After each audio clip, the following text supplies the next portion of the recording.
Welcome to Kat Davidson. Hi. This is a leading female comedian in Brisbane and one of my favorites. You're welcome.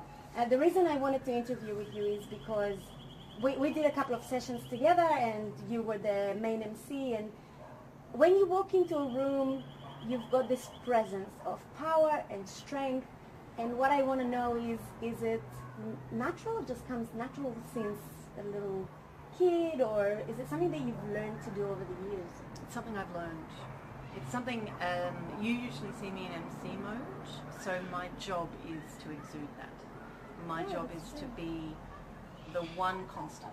So it doesn't matter if the other acts fall flat, it doesn't matter if the bar's a bit loud or if something else isn't okay, I've got you. So that's my whole reason for being there, which is why it's a conscious thing, even if I've had a bad day or I'm not feeling confident, because I'm not naturally an extrovert, I'm an introvert. No way. Very much so. Yeah. I take a very deep breath before I walk in, and I come in, and it's not faked, but it's just, I take that moment to say, well, this is what I'm here to do, okay, and I think it helps the acts as well. Absolutely. If their MC seems to be totally calm, yeah, then I think they catch some of that. I believe that too. But so do you say if that you're an introvert, but does that affect your confidence during the normal day-to-day? It doesn't tend to on stage. I mean, I've been doing it for 21 years now, so I've got enough tricks up my sleeve and enough time to know what I'm doing and be very confident in that. But it certainly does in terms of the behind-the-scenes stuff, so marketing myself, dealing with venue promoters, those sorts of things. That doesn't come naturally to me. I have to really, I hate picking up the phone and saying, hi, you should hire me, I'm fabulous. That makes my skin crawl, but it's something that you have to do as a self-employed entertainer. So that's something that I work on, and I have a great network of people who I can call on if I'm having a day where I don't feel strong or I don't know how to handle something. So you mean life coaching?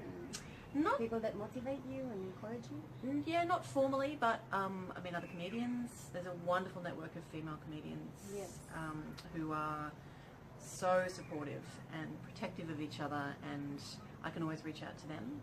My husband's an entertainer, and a lot of people, given how long I've been doing this, that are in my life, understand what I don't have to say much. I can kind of call them and just give them I'm feeling this, and like, all right, here's what you got to do, and I will do the same for them. There'll be days where I'm feeling strong and they're not. That's so cool.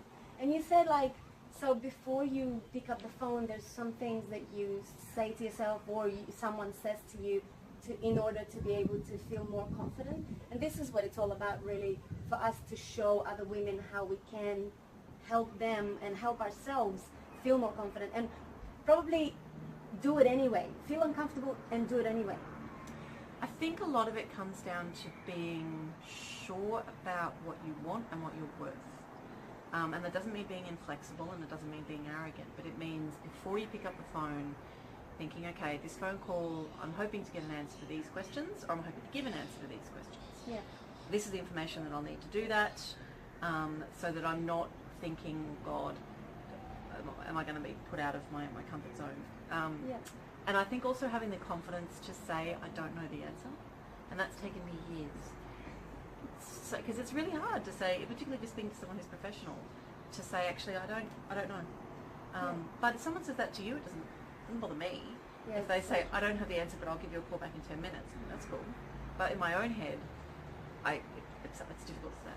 So where did that come from? Was it something from the past, like mum and dad, or was your mum a confident role model? Did you have any female confident, strong role models?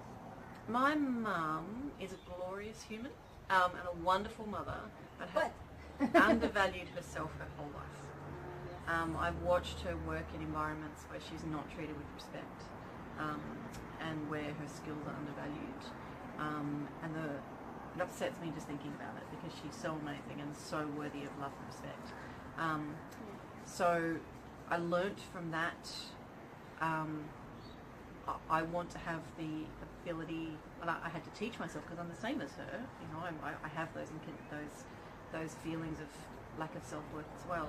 But I wanted to not have to go through that. So it was a very conscious effort to learn those skills and to seek help from women who seem to have those abilities. And the thing that I found out, the more I asked, the more I found out that everyone feels that way sometimes.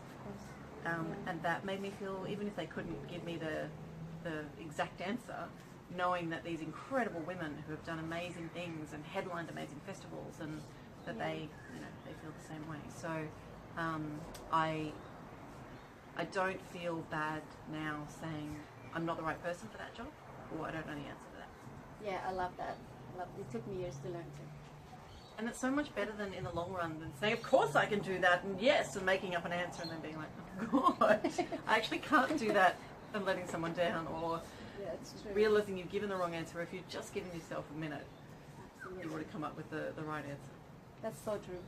Well, what I wanted to ask you is, so as a successful career woman, female, how do you balance kids, husband, motherhood, cleaning, doing everything? The camera's facing the backyard, not so much today. But still, even if I said, how do you balance kids and career, it's still like for me, also as a mom and having job here, full-time job there, I think that it's already, your energy goes everywhere, and then you feel guilty that you want to give it to your children. How do you balance that? And probably what is the most advice you give? What's the most important advice you would give for a mom and a wife, or just a mom trying to have a career on the side as well? I think searching for the magic bullet for that is pointless.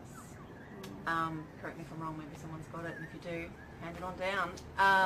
But I think it moves, I think it changes. I think what you need changes and what you can give changes. So I try, and I don't always get it right, but I try to listen to what's happening in my life. So if I'm starting to feel overwhelmed, which does happen, I have anxiety, so I have to be very careful not to let it get the better of me. So learn to listen to those signals earlier, watch that I'm not taking on too much. I'm terrible at that, I often do, but and then knowing when to ask for help before it gets too much. So I have a wonderful network of friends and family, so can you look after Rory for an afternoon, either because I've got work to do or I just need an afternoon, and asking for that help. So I don't think, and then today's a good day, but there are bad days where I think I'm doing a terrible job of all of that, and I'm letting my daughter down, and I'm all the bad things, all the bad voices, and I think everyone goes through that.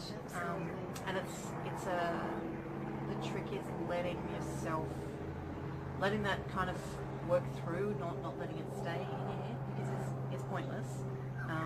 And I'm no good 21 if I try and if I break myself, then I'm going to be a terrible comedian and an awful mother and a terrible wife. So it's balance, and it's trying to be kind to yourself as often as possible.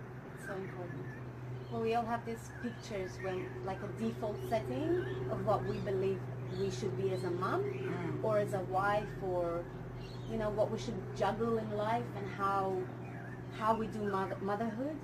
But a lot of those default settings I think are wrong. Like, I had a default setting. What I mean by default is like a blueprint as a person that What's you have. right? What is the right thing? Like you picture yourself doing that. For me, it was, if I don't clean the house and cook dinner, I'm a bad mom and a bad wife. It took me a long time to understand that's not true. They prefer me being happy and me being healthy. So what would be your default setting that you needed to discover about yourself as a mom and a wife and a career woman? I think I had to accept that I am an emotional person. I wanted to be that everything's great, I've got this, it's great, and I'm not all of the time. I get sad, I get angry, I get many things. I'm human, and letting that be, and letting that be okay. My husband doesn't need me to be a 50s housewife with an apron and a martini. He doesn't mind it occasionally, but it's not. I want one. I wouldn't mind having a wife on the occasional afternoon. And my daughter, this one's been really hard and I'm still working on it. She's only 5.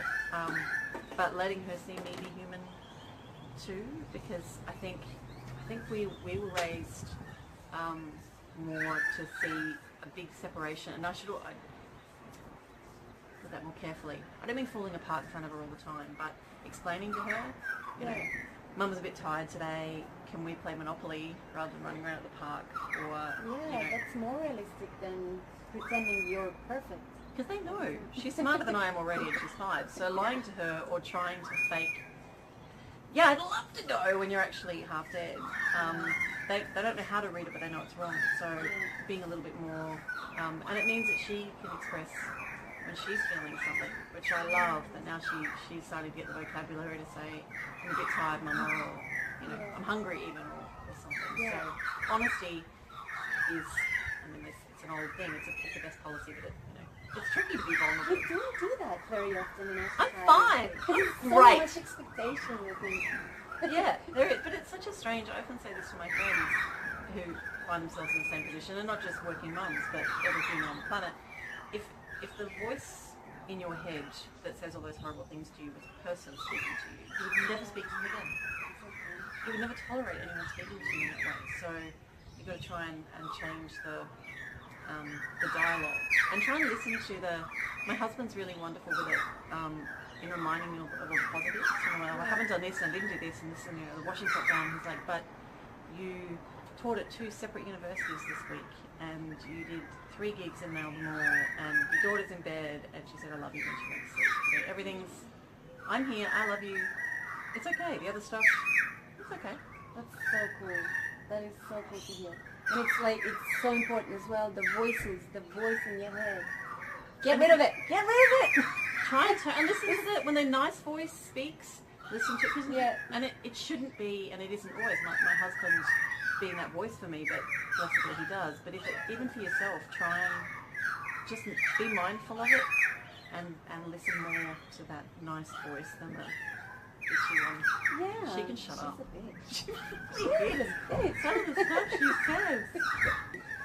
So just before I let you go, what is the main message that you want to pass on to your daughter? You're enough. Good.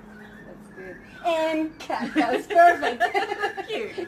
Thank you so much for having You're welcome. me and taking your time to give me an interview. You're so welcome.